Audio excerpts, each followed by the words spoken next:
Pemirsa, ribut lagi, berbalas pantun lagi. Konflik presenter Ruben Onsu dan Sarwenda Tan mantan istrinya kembali panas setelah Wenda mengungkap rumahnya disatroni debt kolektor yang mencari Bensu.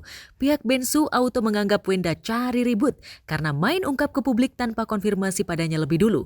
Tak ayal konflik pun melebar karena Bensu mengutus Minola Sebayang untuk mengungkap keburukan Wenda yang mempersulitnya bertemu anak-anak meski dirinya lancar memberikan nafkah anak ratusan juta per bulan. Bukti transfer yang diperlihatkan pihak Bensu justru membuat Wenda berang. Pasalnya, pasca bercerai, nafkah anak diberikan secara reimbursement tanpa paksaan, di mana Wenda yang mengeluarkan uang untuk kebutuhan anak-anak, Bensu tinggal mentransfer balik sesuai struk yang disertakan Wenda. Karena kita bisa buktikan bahwa pentransferan uang-uang yang ada di sini kayak ini seperti ini di bulan September 2024 ya, ini udah cerai nih. Totalnya 242 juta. Ini 1 September, berikutnya 1 Oktober dan seterusnya. Bahkan terakhir di tanggal 1 November. Gitu loh. Nilainya 188.700.000. Yang disebut dengan biaya pemeliharaan itu adalah biaya makan, ya, biaya pakaian, ya, kesehatan dan juga biaya rumah plus pendidikan. Nah, sekarang apakah biaya yang ratusan juta ini terbatas biaya itu aja? Enggak, di sini ada biaya tol, biaya kartu kredit, biaya listrik. Tetap dibayarin kan, kita nggak pernah komplain, betul. Karena memang Ruben memang nggak mau ribet, udah nggak ada masalah.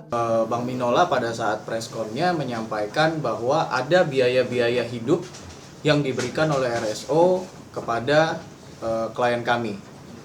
Jadi sebenarnya itu merupakan bentuk biaya pemeliharaan anak yang sebenarnya sudah dibicarakan sebelumnya dan tidak ada paksaan. Dan itu semua di-reimburse. Nah, ini fakta yang harus kami luruskan. Terkait dengan hal tersebut, ada kewajiban-kewajiban yang Ruben seharusnya penuhi, tapi saat ini diduga lalai untuk dipenuhi. Sudah dijawab semuanya sama pengacara aku. Kalian tahu aku orangnya sangat private. Kalian juga tahu aku sangat cinta damai. Selama menikah dengan Bensu, Wenda mengaku menderita secara ekonomi. Bensu hanya mencukupi kebutuhan anak-anak, bukan sekaligus kebutuhan istri. Tapi benarkah saat belum punya anak, hidup Wenda lebih prihatin lagi karena ia hanya mendapatkan uang saku dari Bensu?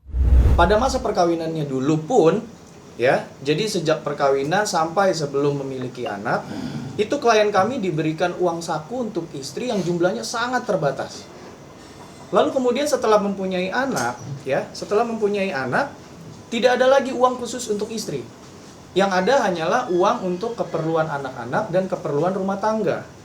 Saat tim kuasa hukumnya perang mulut dengan Minola Sebayang, Wenda tetap on schedule dengan pergi ke negeri Ginseng, Korea untuk bekerja.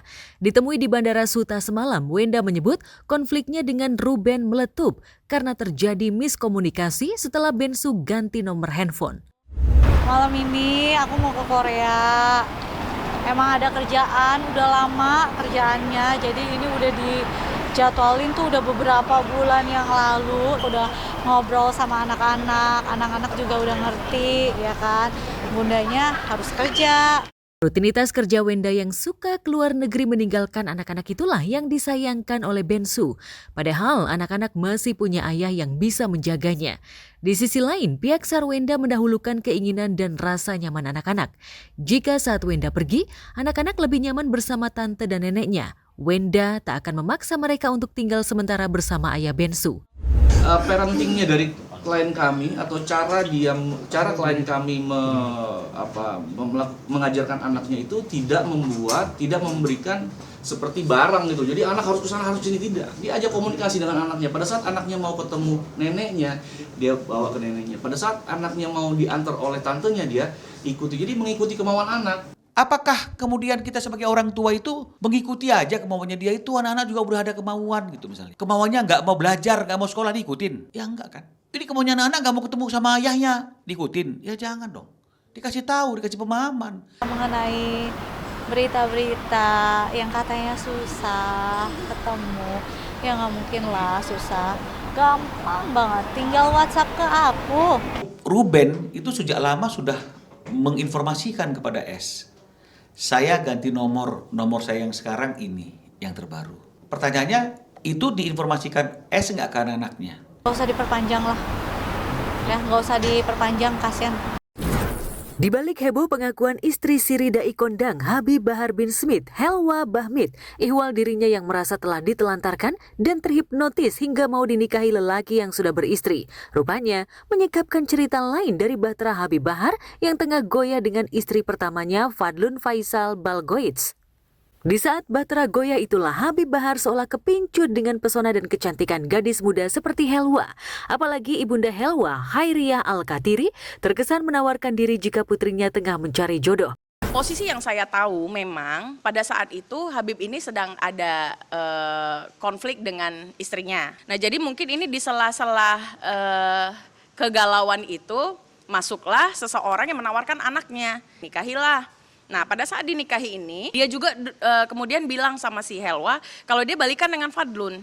Kalau Fadlun ini, ya Helwanya mungkin nggak terima. Anak ini ekspektasinya kan tinggi, dijadikan yang pertama, dijadikan yang satu-satunya, dijadikan yang paling mapan. Gitu. Nah ternyata ekspektasinya nggak serupa gitu. Tapi kalau yang dia bilang sampai ditelantarkan, tidak dinafkahi, gitu, ditipu, kayaknya enggak. Karena dia harus paham, dia nikah nih dengan pendakwah, bukan cuma milik istri, milik umat juga. Malam kan harus ceramah, dakwah, bisa berapa tempat gitu. Tuduhannya dia semuanya itu sangat-sangat nggak benar gitu.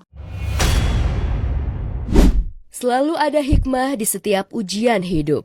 Bertahun-tahun hanya bisa terbaring sakit dan hampir putus asa, tapi sejak Raffi Ahmad turun tangan membantu pengobatan Fahmi Bo, kini kondisi Fahmi semakin membaik. Semangat hidupnya pun kembali ada. Apalagi hubungannya dengan Nita, mantan istrinya, juga semakin akur. Di tengah proses pemulihan kesehatannya, Fahmi mengumumkan kabar bahagia tentang kehidupan pribadinya. Jika tak ada halangan, Fahmi akan rujuk dan menikah ulang dengan Nita Minggu 23 November 2025. Keinginan rujuk Fahmi Bo dengan Nita datang ketika Fahmi melihat ketulusan Nita dalam merawatnya sakit. Saat itu, memang Fahmi sendiri yang meminta Nita untuk merawat karena kondisinya yang semakin memburuk, hingga akhirnya Raffi Ahmad turun tangan membawanya ke rumah sakit. Namun Fahmi baru mengutarakan keinginan rujuknya pada Nita pada Jumat lalu. Belum sempat ketemu sama Om Fahmi, tapi alhamdulillah sudah membaik kondisinya. Apapun kita harus bisa memberikan energi positif. Pasangan muda Brisya Jody dan Jonathan Alden. Jelang pernikahannya tinggal menghitung hari, Brisya menggelar acara bridal shower bersama para sahabatnya. Dibalut gaun putih dan kerudung pengantin, aura pengantin Brisya semakin bersinar dengan mahkota bertuliskan Bride to Be. Hadiran para sahabat seperti Lyodra, Anggis Devanki, Maria Simorangkir, dan Nabila Takia yang juga menjadi bridesmaid di pernikahan nanti menambah meriah bridal shower Brisya. Rencananya Brisya dan Alden akan menikah 6 Desember mendatang. Segala persiapan pun sudah dilakukan untuk pesta pernikahan yang digelar di Jakarta dan berkonsep intimate itu.